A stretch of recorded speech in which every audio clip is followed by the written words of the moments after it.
Return on assets, ROA. Return on assets, or ROA, tells us how efficiently a company uses everything it owns to generate profit. It's calculated by dividing net income by total assets, then multiplying by 100 to get a percentage.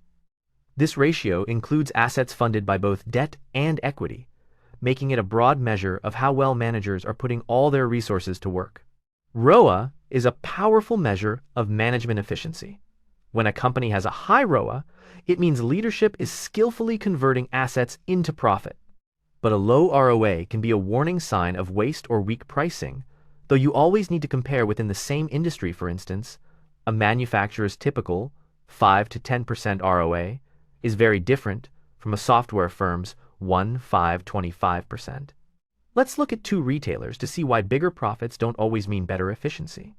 Retailer A earns $5 million in net income using $50 million in assets. That's a 10% return on assets.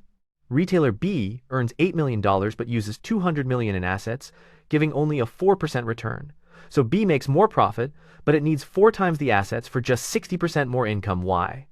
ROA is most powerful when you combine it with other metrics like return on equity, asset turnover, and net profit margin.